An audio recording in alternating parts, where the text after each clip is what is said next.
was 20. During the summer before my senior year of college, I landed an internship at a financial services firm downtown. It wasn't anything fancy, mostly data entry, spreadsheets, and sitting in front of a computer all day, but it paid decently and looked great on a resume. There were 7 other interns, and we were all crammed together in this open office section with low cubicles. 5 were chill, but another guy, Eric, was intense. The 7th intern, Alex, was something else entirely. He was tall, thin, kind of pale with messy dark hair. He didn't fit the finance stereotype. What threw me off was his behavior around me. At first, it was subtle. He'd pop up at my cubicle, leaning over the divider in a way that made him look freakishly tall, his head visible above the low wall. He'd tilt his head slightly, grin with this strange, frozen smile, and start talking in a deliberately weird voice, trying to sound creepy. He'd say random stuff like, "Working hard or hardly working, Ronnie?" in that slow, unnatural tone, holding the smile for way too long. But it started happening every single day. The stretched grin, the bizarre, unsettling conversations, the soft, taunting voice. It was always directed only at me. It felt like I was his personal audience for a creepy act. The other interns noticed, but mostly laughed, thinking we had some strange rapport. As weeks passed, his visits got longer. He'd lean over, staring at me for minutes. I'd fake a laugh and say I had to work, but he rarely got the hint. Then, about 6 weeks in, one night while I was home eating dinner, my phone rang.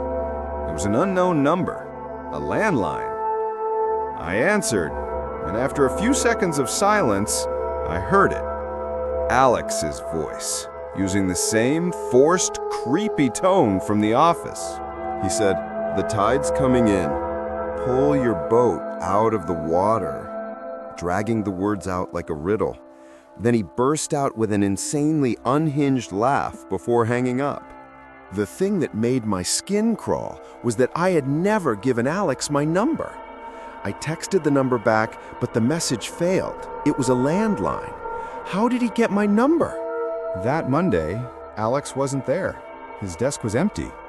My supervisor, Martin, was confused when I asked if Alex could have gotten my number through the company. Interns had no such access. Martin then revealed they had let Alex go the previous week for poor performance. Until one early Friday morning, around 5 a.m. It was still dark, but a thin gray light crept through the blinds. I woke up thinking I heard a noise outside.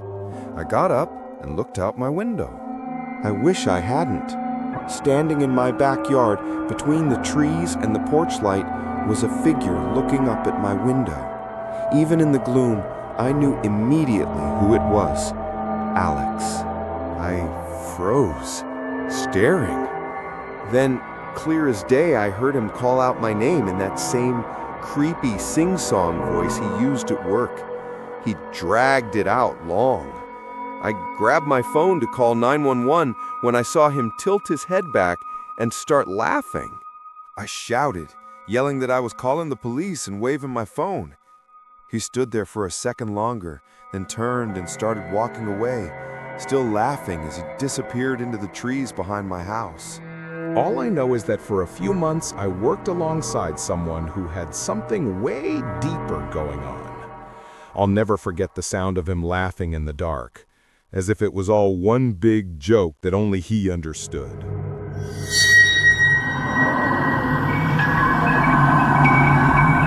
I was 17 when this all happened. It was my first real job, working at a local grocery store in our quiet Vermont town. I liked the job. It was simple, and the coworkers were friendly.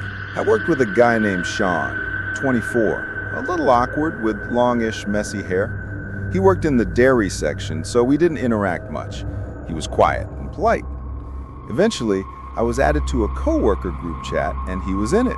Then, Sean started messaging me directly.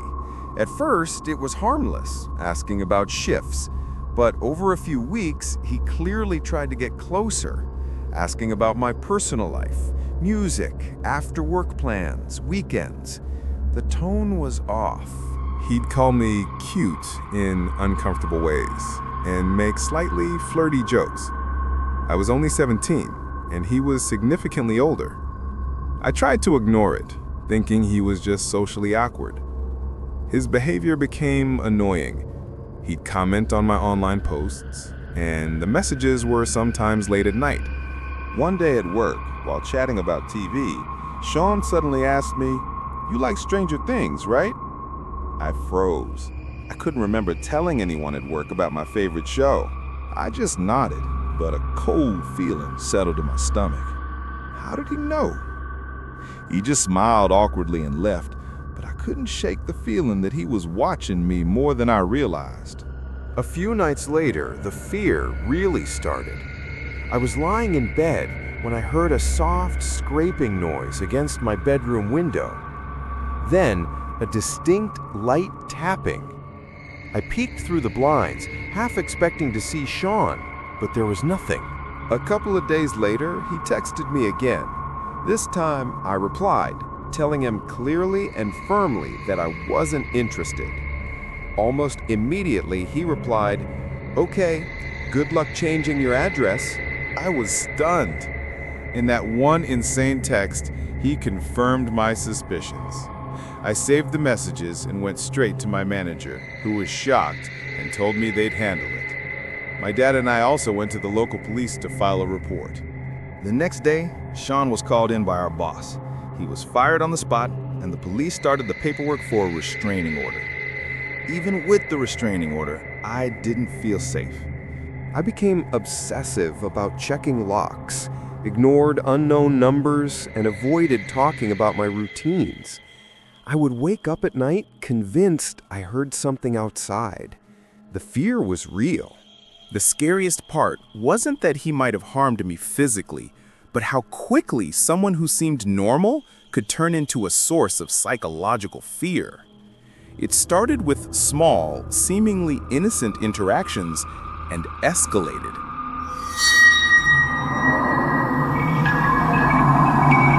When I was 26, I started working at a small insurance office in Pennsylvania. It was a boring, easy job. On this particular Friday, I was scheduled to help close up to finish some late filing. A big storm warning was issued that afternoon. Around 3 p.m., the rain started pouring. The only other person who stayed was a guy named Tom. He was in his early 30s, tall, quiet, and sort of off-putting. Not creepy, just strange. He was always nearby. If I went for coffee or paper, he'd show up 2 minutes later. When 5 p.m. hit, the storm was in full force. Around 6:30 p.m., the power started flickering. The final flicker lasted, and the power went out completely. The emergency lights kicked in, bathing everything in an orange glow. I suggested we leave, but Tom didn't respond. I then heard keys jingling and the front door locking. He muttered that it wasn't safe to go outside right now. I was chilled by the way he said it. I went to my cubicle to grab my bag. I tried calling my boyfriend from the break room, but my phone had no signal. I tried the landline. It was dead. I turned around and nearly jumped when I saw Tom standing in the doorway. He was holding a small flashlight under his chin, casting shadows up his face with a half smile. Nervous, I went back to my cubicle to pack up. A few minutes later, I looked up and Tom was gone. I took the chance to head to the back door. When I reached it, the handle wouldn't move. The door was chained shut from the inside with a padlock. I turned around and saw the faint flashlight glow coming from down the hallway. I ducked into the supply closet next to the break room and closed the door quietly, trying to control my breathing. I heard Tom walking slowly and then calling my name, sounding falsely comforting. He walked past the closet, and I saw the thin strip of light disappear. I waited about 10 minutes. When I turned the corner, I froze. The front glass door had been shattered completely. Rain was blowing inside. Tom was nowhere in sight. I ran out the door into the pouring rain and sprinted from my car, hands shaking too badly to get the key in the ignition easily. I sped out of the parking lot without looking back. The police were called.